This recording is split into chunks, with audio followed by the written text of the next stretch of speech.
Bismillahirrahmanirrahim. Assalamualaikum warahmatullahi wabarakatuh.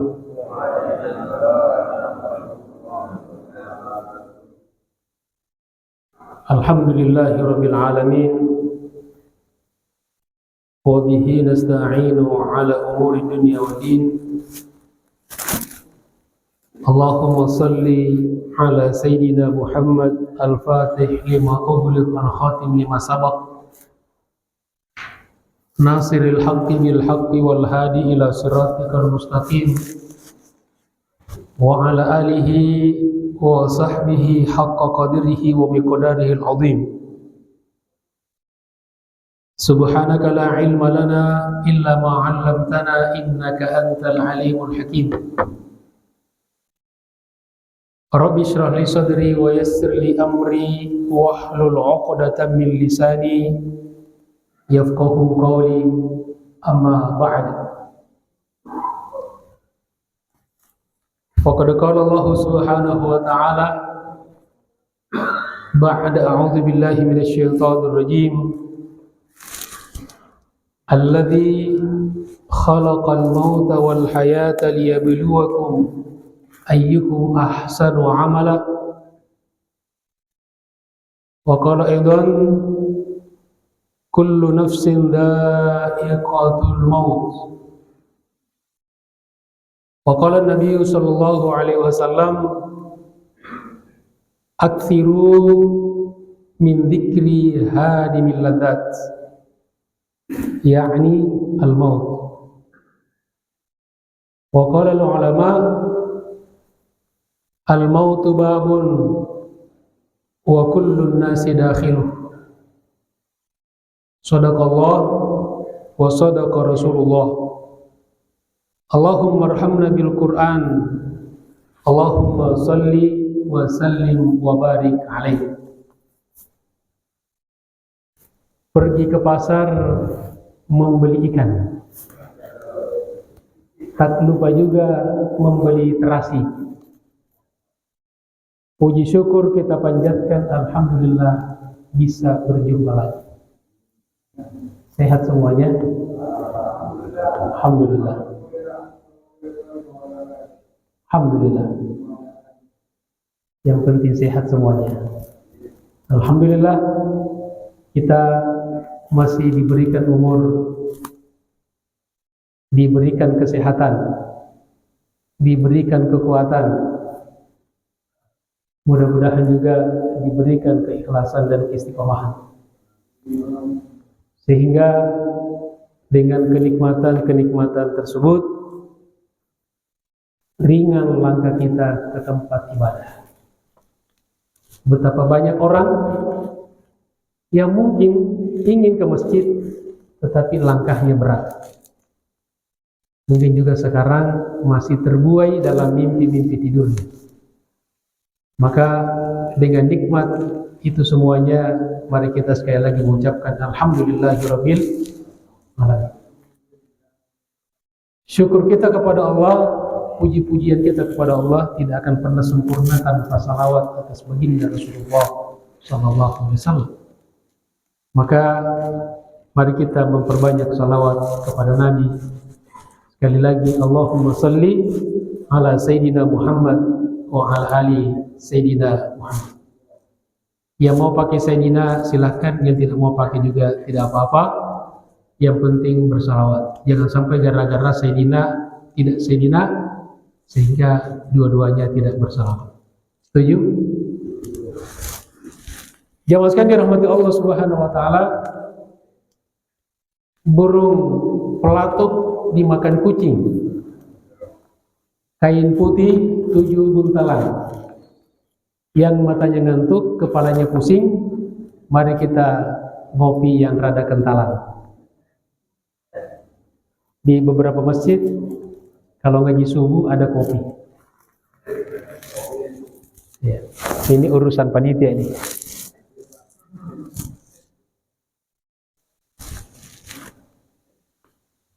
Mohon maaf Bapak Ibu sekali, saya minum dulu, saya tadi minta air hangat ya. Bismillahirrahmanirrahim.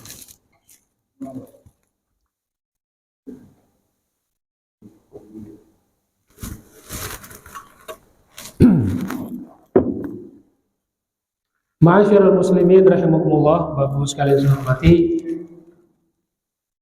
Kajian kita di kesempatan ini masih melanjutkan pembahasan di pertemuan yang lalu. Di pertemuan yang lalu itu kita membahas tentang pertanyaan dua malaikat di alam kubur dan berlindung kepada Allah dari azab kubur dan azab neraka. Nah, di penghujung bab ini Al-Qurtubi wafat 671 Hijriah, lebih dekat jaraknya kepada Nabi daripada kita. Di alam kubur beliau sudah lebih 800 tahun. Beliau mengatakan, fa'alamu ayyuhal ikhwan, maka ketahuilah wahai saudara-saudara, termasuk saudari. Jadi bahasa Arab itu kalau menyebutkan laki-laki otomatis include di dalamnya perempuan. Jadi jangan berkecil hati ibu-ibu ya, perempuan. Kok saya nggak disebutkan? Kok tidak ada akhwat? Jadi kalau disebutkan mutlak laki-laki itu otomatis laki-laki dan perempuan. Maka ketahuilah wahai saudara-saudaraku dan saudari-saudariku, kita tidak makan ya biar lebih enak. Anna azab al-qabri wa na'imahu, sesungguhnya azab kubur dan kenikmatannya. Jadi ada kenikmatan kubur, ada azab kubur. Kenapa? Hakun adalah sesuatu yang benar, hak. Karena ada juga ajaran-ajaran sekarang mengatakan dari kalangan orang Islam. Jadi sekarang membaca ajaran-ajaran aneh-aneh. Ya, mengatasnamakan Islam tapi aneh-aneh. Ada yang mengingkari siksa kubur. Tidak ada itu katanya siksa. Ya. Kalau tidak baca hadis, tidak baca ayat, tidak baca kitab, memang tidak ada gitu. Jadi sesungguhnya azab kubur dan juga kenikmatannya adalah sesuatu yang hak, sebuah kebenaran. Kama sarrahat bihil ahaditsus sahihah, sebagaimana telah dijelaskan secara gamblang, secara sharih, terang-terangan oleh hadis-hadis yang sahih. Banyak sekali, termasuk diantaranya kita sudah bahas di pertemuan-pertemuan yang lalu.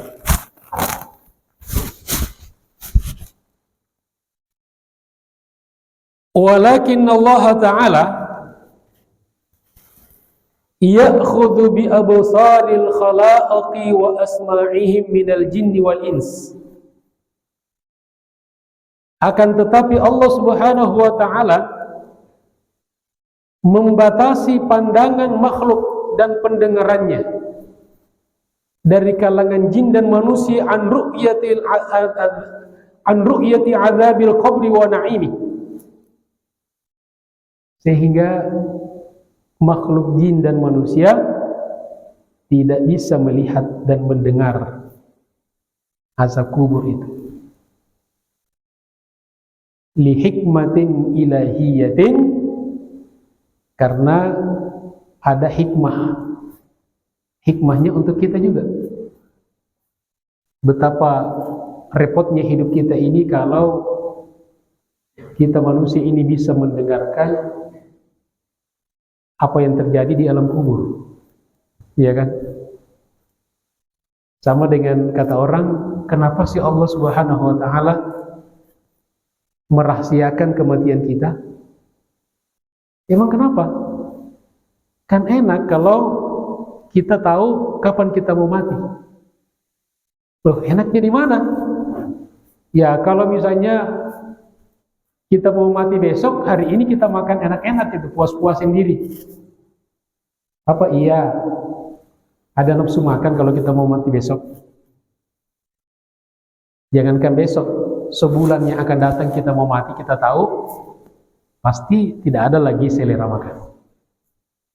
Mungkin udah nggak mau juga aktivitas, diam aja gitu.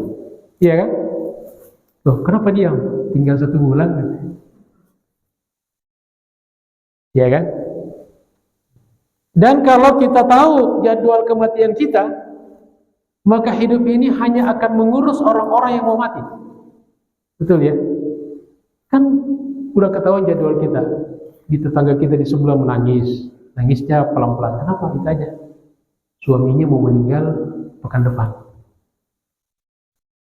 Di sebelahnya lagi lebih kencang lagi. Ditanya kenapa? Istrinya mau mati 2 hari lagi. Keluarga kita ada yang sebulan lagi, ada yang tinggal 3 hari lagi. Nah, ketika orang mau meninggal dunia kan kita mau jenguk kan, datang gitu kan. Seperti kalau orang sakit. Maka hidup kita ini itu hanya akan mengurusi orang-orang yang mau mati. Makanya hikmahnya dirahasiakan oleh Allah Subhanahu wa taala agar semuanya kita waspada. Maka kalau kita manusia ini mendengarkan apa yang terjadi di alam kubur, maka pasti hidup kita akan terganggu. Ya kan? Maka Allah melalui baginda Rasulullah SAW menyampaikan kepada kita secuil saja, sesuai dengan kemampuan kita sebagai makhluk yang hidup di alam dunia. Hakikatnya hanya Allah yang Maha tahu.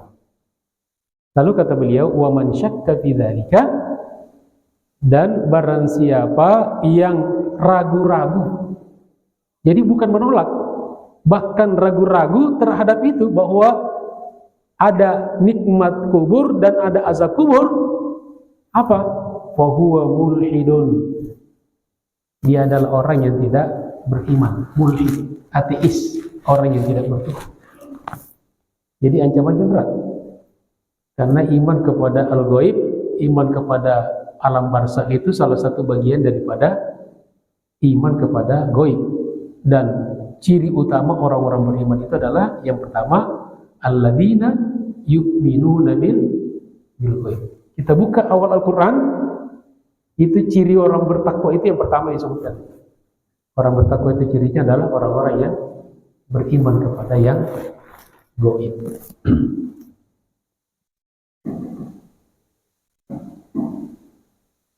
Wa idahu dzalika, penjelasannya itu ada penjelasannya, kata Al-Qurtubi, anna ahwala ahlil maqabiri, sesungguhnya keadaan para penghuni kubur, ala khilafi ahwali ahli dunia, tentu berbeda dengan keadaan dan kondisi penduduk dunia. Penghuni kubur berbeda dengan penghuni dunia. Fala yuqasu ahwalul barzakhi wa ma ba'dahu, maka tidak boleh dikiaskan, dianalogikan kondisi alam barzakh dengan yang setelahnya min ahwalil akhirati, daripada kondisi akhirat. Karena kata Nabi, alam kubur itu adalah terminal pertama menuju akhirat, ya kan? Jadi dunia, kemudian alam kubur atau alam barzakh, itulah start awal daripada kita menuju alam akhirat. Karena akhirat nanti kan setelah kiamat.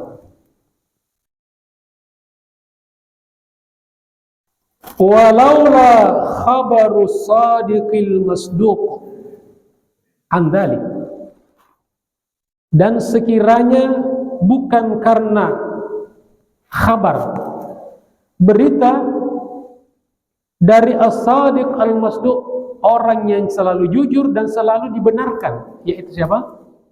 Baginda Rasulullah sallallahu alaihi wasallam. Kalau Allah asdaqul qailin. Ya kan sering kita dengarkan, Allah itu asdaqul qailin, yang paling benar perkataannya. Kalau Nabi digelar dengan as-sadiqul masduq, orang yang selalu jujur dan selalu dibenarkan kejujurannya.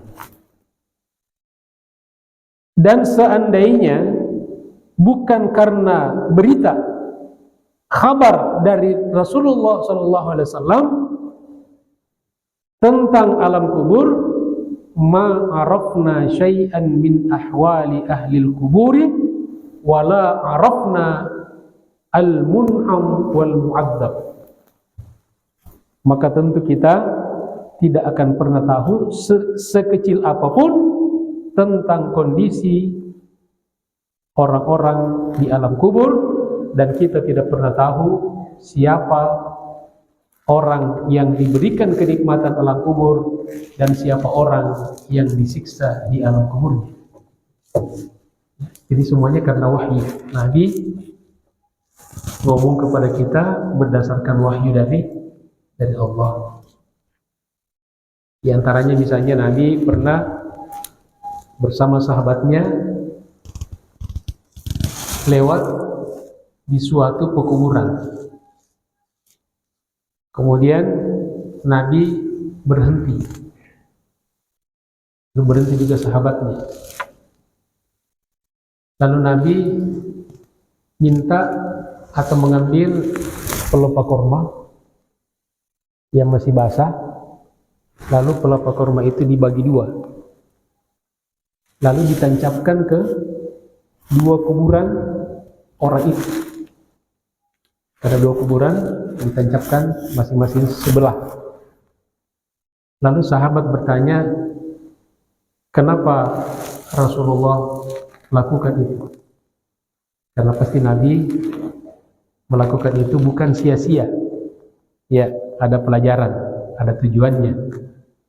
Maka Nabi mengatakan, innahuma la yu'adzaban. Dua orang di kubur ini, dua kubur ini sedang disiksa. Ya kan? Itu menunjukkan bahwa ada siksa kubur kan. Nabi ngomong, Nabi tidak mungkin bohong. Hadis sahih. Ya, innahuma la yu'adzaban. Kedua orang ini sedang disiksa. Wa ma yu'adzabani fi kabirin, dan keduanya tidak disiksa karena dosa-dosa besar. Dosa besar itu kalau Bapak Ibu mau tahu, ditulis oleh Az-Zahabi, itu menulis satu kitab namanya Kitab Al-Kabair, dosa-dosa besar. Sudah diterjemahkan dalam bahasa Indonesia. Salah satu versi terjemahannya itu 70 dosa-dosa besar. Itu bagus ya. Salah satu kitab yang direkomendasikan untuk dipelajari. 70 dosa besar. Nah, kata Nabi, kedua orang ini disiksa bukan lantaran dosa-dosa besar. Nah, di sini juga ada pelajaran bahwa dosa itu ada jenis-jenisnya, ada besar, ada kecil, ada sedang. Artinya orang disiksa ini gara-gara dosa kecil. Jadi dosa kecil pun bisa menyebabkan orang disiksa dalam kubur, apalagi dosa besar. Amma ahaduhuma, salah satunya, yang satu, kata Nabi, fakana la yastatiru min baulihi, kalau kencing tidak menjaga dari kencingnya. Kata ulama dijelaskan, maksudnya ada dua.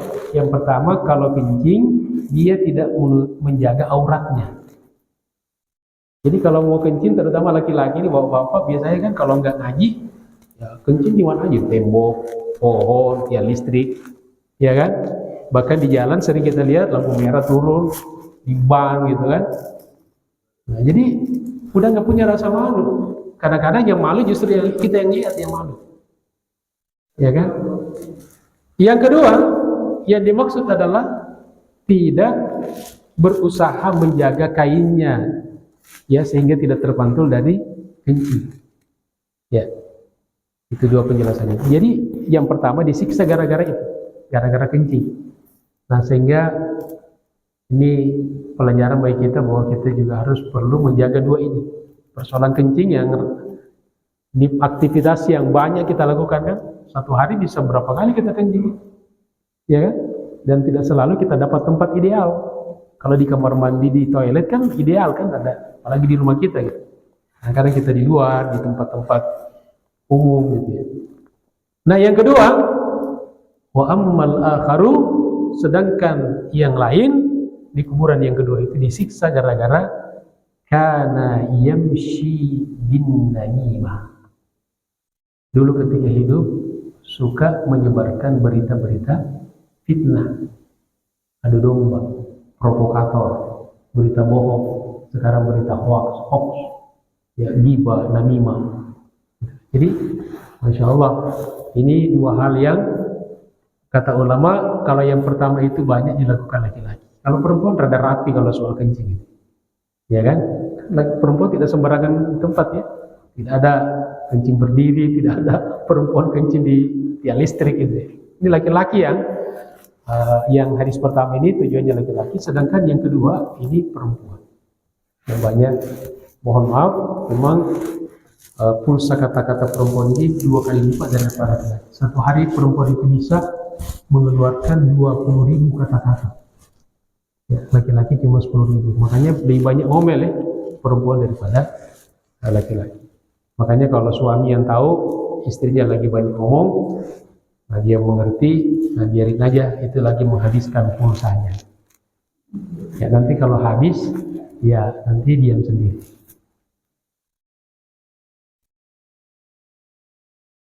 Alhamdulillah, kita salah satu nikmat yang Allah berikan pada kita ini, agama kita semuanya ada penjelasannya, ya, termasuk alam kubur. Nah, lalu kata Nabi, ditancapkan 2 pelepah kurma itu, kata Nabi,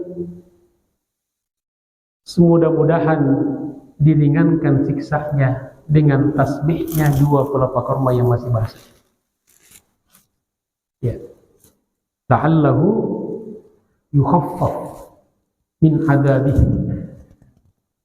diharapkan meringankan siksanya dengan tasbihnya pelepah kurma. Nah, kata ulama, tasbih pelepah kurma saja bermanfaat bagi orang yang meninggal dunia, apalagi doa tasbihnya orang-orang mukmin yang masih hidup. Jelas gak bagus kan? Makanya kita doakan orang-orang yang sudah meninggal dunia bermanfaat bagi orang yang disiksa di alam kubur. Jangankan kita manusia, orang beriman, pelepah kurma saja bermanfaat. Nah, di kampung-kampung ya tidak ada pelepah kurma, makanya guru-guru kita dahulu para ulama cerdas. Yang banyak apa? Daun pandan. Jadi kalau orang datang secara kubur ditaburi daun pandan yang segar. Itu bertasbih. Makanya di atas kuburan itu ya dianjurkan bagus kita menanam pohon kecil agar dia selalu bertasbih. Jamaah sekalian. Wa qad ajma'a ahlul kashfi ala anna al-mayyit yahissu. Dan ulama ijma' sesungguhnya mayit merasakan bidagotatil qabri, dia merasakan himpitan kubur. Wa yahissu bi ikhtilafi adla'i, juga dia merasakan remuknya tulang-tulangnya. Walau kana fi batnis sibah, meskipun dia mungkin berada di dalam perut binatang buas. Karena ada orang mati diterkam binatang buas misalnya kan. Wattuyur, atau mungkin juga ada orang yang dimakan oleh burung pemakan bangkai misalnya. Ada di, kalau tidak salah daerah Cina, ya, ada suku di sana itu orang meninggalnya jenazahnya kan ada agak malin dibakar gitu, ada yang disimpan di gua. Nah, ada juga di sana itu mayat jenazah orang yang sudah meninggal itu dibawa ke suatu tempat di pegunungan, kemudian dimakan oleh burung-burung pemakan bangkai. Itu ritual agama mereka seperti itu. Jadi meskipun ada di perut binatang buas, diterkam harimau, ya, buaya, singa dan sebagainya, atau di dalam perut burung-burung, au kana qad hurriqa, atau juga mungkin dia terbakar. Baru-baru kemarin ada kebakaran gedung kan, ada yang terjebak sampai terbakar, dan sering terjadi orang korban kebakaran. Wa dzurriya firrihi, atau juga mungkin sudah menjadi debu dan berterbangan, ya, debu jenazahnya itu di udara.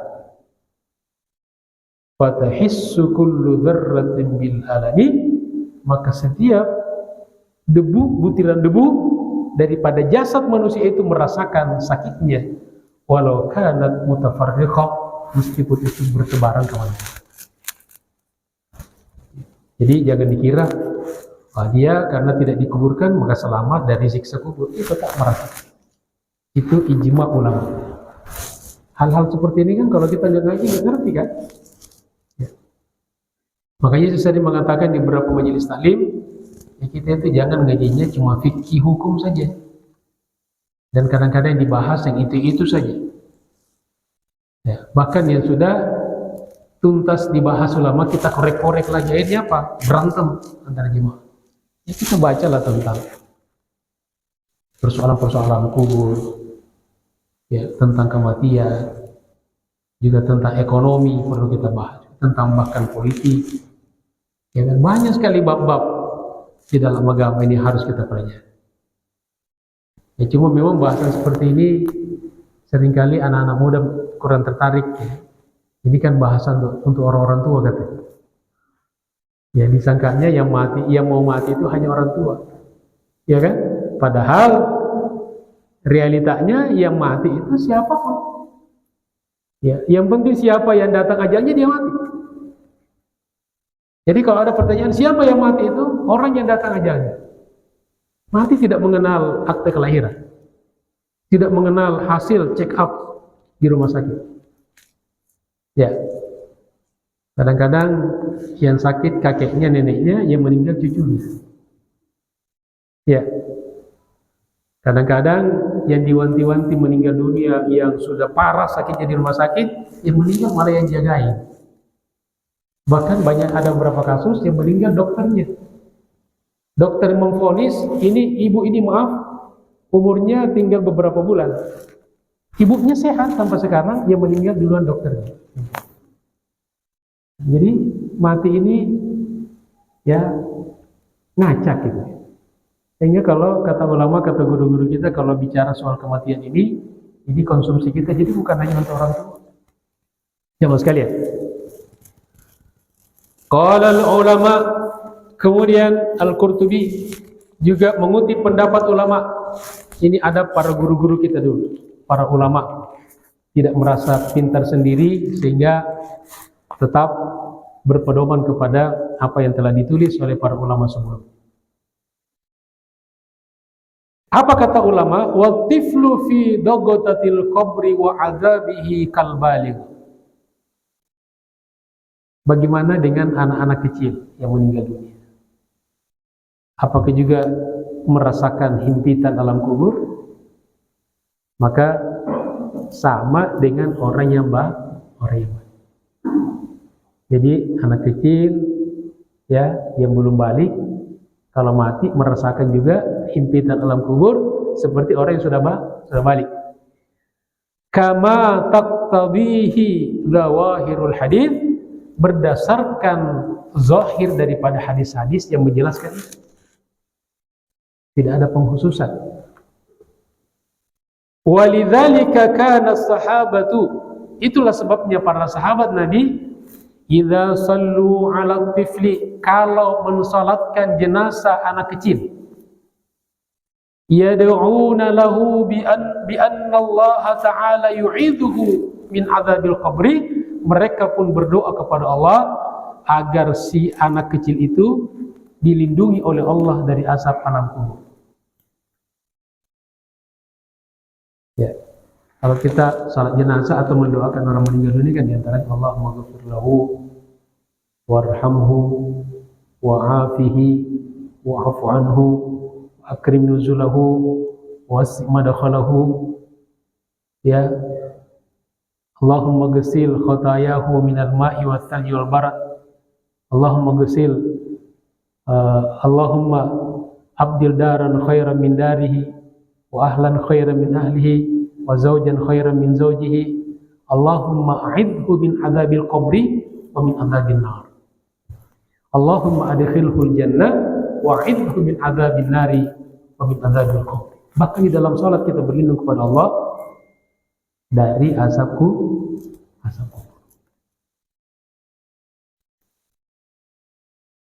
Lalu di sini Al-Qurtubi sudah mulai menjawab pertanyaan-pertanyaan.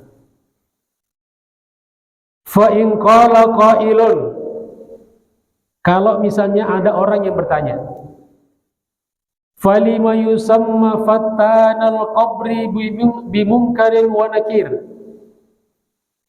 Ini kan sambungan dari bab kemarin kan tentang mungkar dan nakir sebagai malaikat yang akan bertanya di alam kubur. Kenapa dua malaikat yang menguji, yang bertanya kepada ahli kubur dinamakan dengan mungkar wa nakir? Fal jawabu, maka jawabannya annahuma summiya bidzalika, dinamakan dengan dua nama itu mungkar dan nakir lianna khalqahuma la yushbihu khalqal adami, karena bentuk ciptaannya berbeda dengan adamin. Adamin itu adalah manusia, tidak sama dengan manusia. Wala khalqal malaika, juga berbeda dengan keumuman malaikat. Dia punya bentuk tertentu tersendiri. Wala khalqal bahaim, juga tidak seperti bentuknya dengan hewan-hewan. Wala khalqal hawam, bahkan juga tidak menyerupai bentuknya serangga-serangga, binatang-binatang kecil. Kalau bahaim itu binatang-binatang besar, kalau hawam binatang-binatang kecil.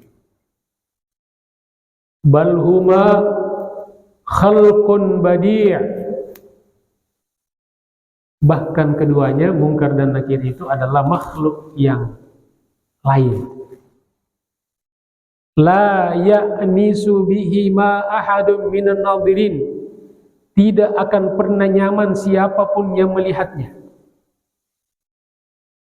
Jadi kalau melihat mungkar nakir ini tidak mengenakan, ya, tidak akrab. Walakin Allah Ta'ala yakhluqu indahum al-lutfa war-rahmah. Namun demikian, walaupun dia menyeramkan, ya, tetapi Allah Subhanahu wa Ta'ala menciptakan di dalamnya al-lutfa, kelembutan, war-rahmah, dan kasih sayang, was-satra lil mu'mini, dan menutup aib dan kekurangan orang beriman. Sebagai apa? Fadlan minhu ta'ala, sebagai salah satu bentuk keutamaan karunia dari Allah Subhanahu wa Ta'ala. Ya.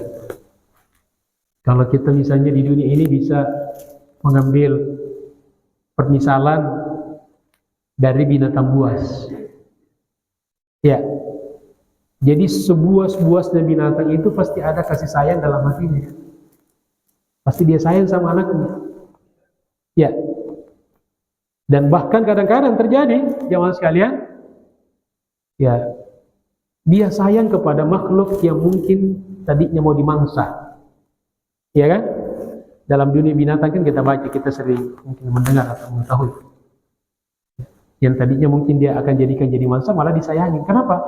Karena izin Allah Subhanahu. Begitu juga manusia.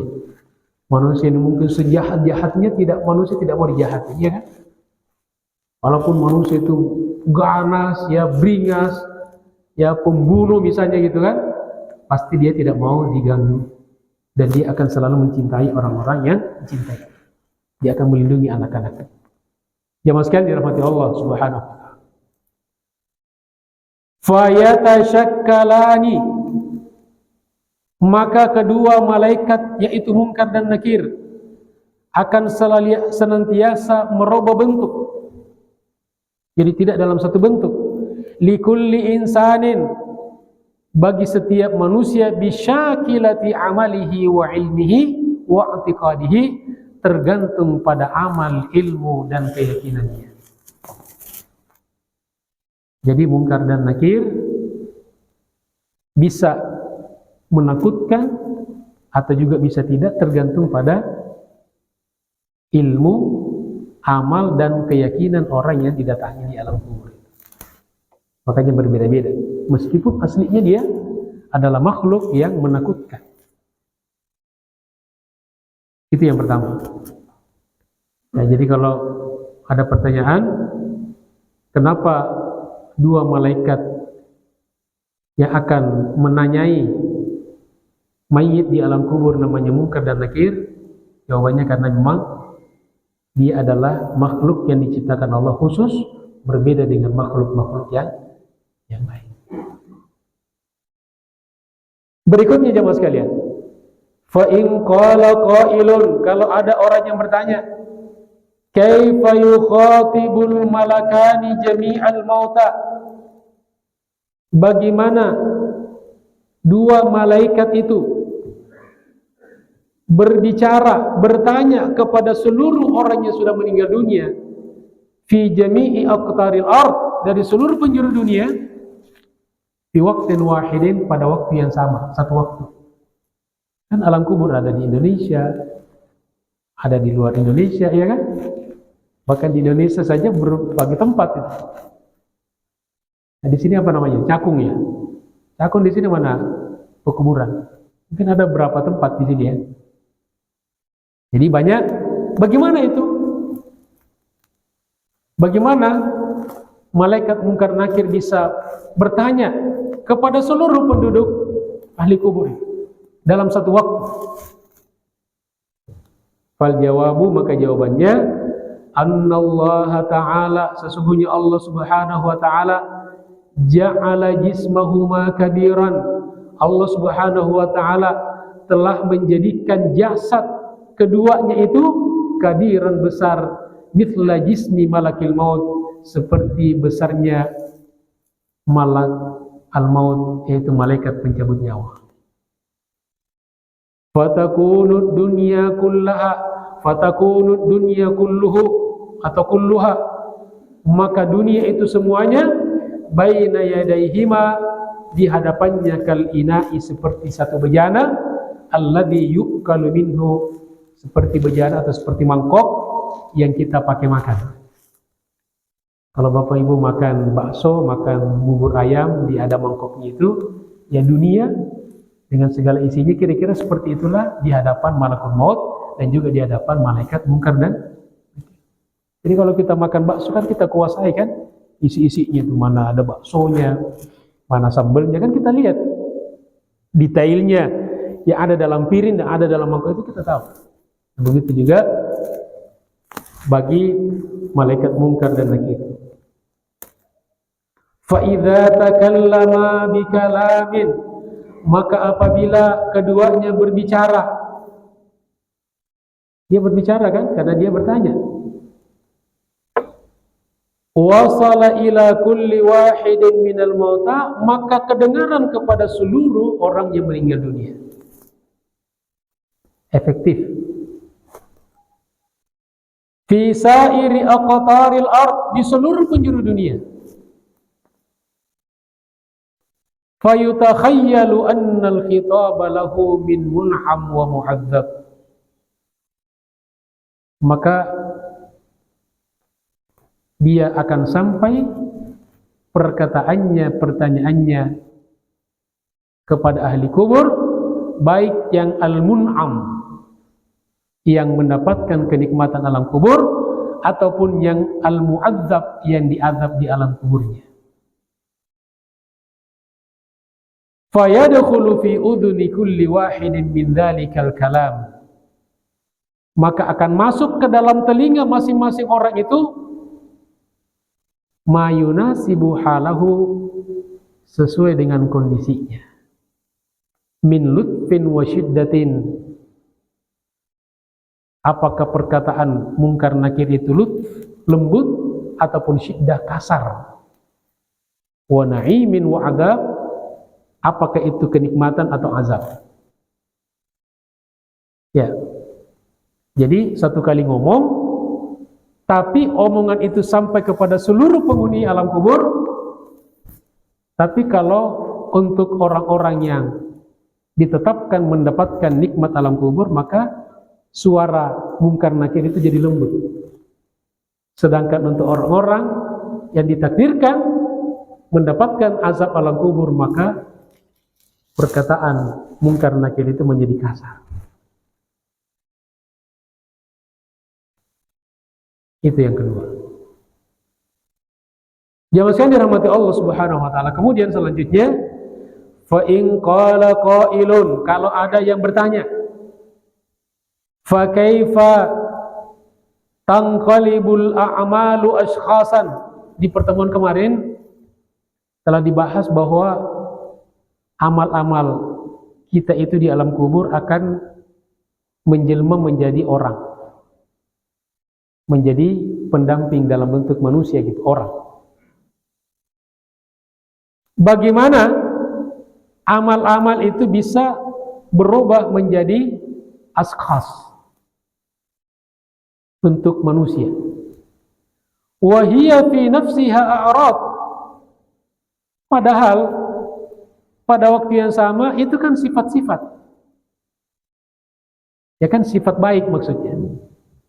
Tapi di hadis-hadis yang kemarin kita bahas, nanti amal soleh kita itu akan datang di alam kubur kita. Loh, kamu siapa? Aku adalah amal solehmu di dunia. Kan begitu kan? Fal jawabu, maka jawabannya, annallaha ta'ala, sesungguhnya Allah Subhanahu wa ta'ala, yakhluqu min thawabil a'mal, menjadikan pahala amal-amal kita ashkhasan hasanatan wa qabihatan, menjadi seperti manusia yang berpenampakan baik ataupun buruk. Jadi kan dijelaskan kemarin, kalau seseorang di alam kubur, kalau orang yang mendapatkan nikmat alam kubur, begitu di alam kubur datang seseorang dalam bentuk manusia, penampakannya baik. Lalu dia tanya, kamu siapa? Kata dia, aku adalah amal baikmu di dunia. Dan sebaliknya, kalau orang yang mendapatkan siksa kubur, ada juga yang datang padanya, menyeramkan gitu kan. Kamu siapa? Aku adalah amal burukmu di dunia. Li'annal ard, karena sesungguhnya sifat-sifat itu la yanqalibu jauharan, maka tidak berubah menjadi bentuk fisik, yaitu hanya penggambaran saja. Wa qad warada fis sahih, telah diriwayatkan dalam sebuah hadis sahih, annahu yu'ta bil mauti yaumal qiyamah, akan datang kepada mayit pada hari kiamat, ka'annahu kabsyu amlahin, dalam bentuk, jadi kematian itu akan datang pada hari kiamat seperti seekor domba yang gemuk. Fayuqafu 'ala sirat fayuthbah. Kemudian domba atau biri-biri yang gemuk itu diletakkan di depan as-sirat, titian siratal mustaqim, fayuthbahu, kemudian disembelih. Wa muhalun ayyanqalibal mautu kabsyan, tentu mustahil kematian itu berubah menjadi domba atau biri-biri, li'annahu 'ardun, karena itu adalah sifat. Wa innamal makna, tapi maknanya adalah annallaha ta'ala, sungguhnya Allah Subhanahu wa ta'ala, yakhluqu syakhsan yusammihil maut, Allah menciptakan suatu pribadi yang dinamakan dengan kematian, fayuthbahu bainal jannati wan nar, kemudian disembelih di antara surga dan neraka. Jadi itu hanya penggambaran saja. Selanjutnya Mas sekalian, qala Imam Al-Qurtubi, Al-Imam Al-Qurtubi berkata, wa hakadha kullu ma warada fi hadzal bab. Dan demikianlah setiap yang diriwayatkan di dalam bab ini, minal umuril lati la tudrikuhal uqul, yang tidak bisa dijangkau oleh akal manusia, wa huwa muawwalun, maka itu ditakwilkan dengan penjelasannya. Jadi kadang-kadang jangankan yang di alam gaib, di alam dunia saja ini, yang nyata saja tidak semua hal bisa ditangkap masuk dalam kotak kita kan. Bukan karena sesuatu itu tidak benar, tapi karena otak kita terbatas. Iya kan? Itu karena memang otak kita ini terbatas. Kemampuan kita manusia ini terbatas. Mata kita terbatas, pendengaran kita terbatas. Ya, tenaga kita terbatas. Sehingga tidak bisa hanya mengandalkan fisik kita, hanya logika kita. Tidak cukup. Kebutuh dengan wahyu, dengan bimbingan Allah dan Rasulullah. Mata kita saja ini jauh sekali terbatas. Ini yang dibalik tembok itu udah bisa lihat. Bagaimana kalau hanya kita mengandalkan mata kita? Pasti banyak hal yang salah. Setongkat atau kayu kita masukkan dalam air, kelihatannya apa? Bengkok, patah. Apakah kayunya patah? Tidak, itu mata kita yang punya kemampuan. Keterbatasan mata kita. Maka begitu juga dengan apatah lagi yang jauh di luar daripada alam dunia. Ya, maka ciri pertama orang bertakwa itu adalah alladzina yu'minuna bil ghaib. Kalau masalah gaib itu, maka harus pakai keimanan yang pertama.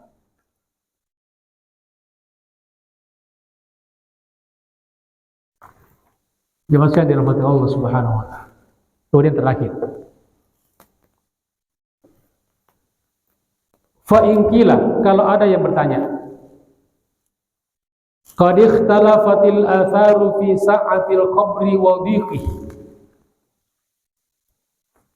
Di dalam beberapa hadis juga berbeda-beda. Fi sa'atil qabri wa dhiqih, tentang luas dan sempitnya alam kubur. Min sab'ina dhira'an, ada riwayat mengatakan luasnya seluas 70 hasta. Au sittina dhira'an, ada juga mengatakan 60 hasta. Au arba'ina, ada juga mengatakan 40. Au maddal basar, ada juga riwayat mengatakan sejauh mata memandang tanpa batas. Bagaimana itu?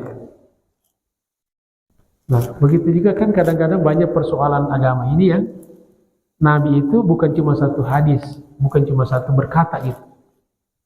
Ya termasuk dalam ibadah-ibadah ritual kita, sholat. Makanya ya jangan heran kalau praktek-praktek ibadah kita juga berbeda-beda. Karena juga dalilnya, hadisnya berbeda-beda.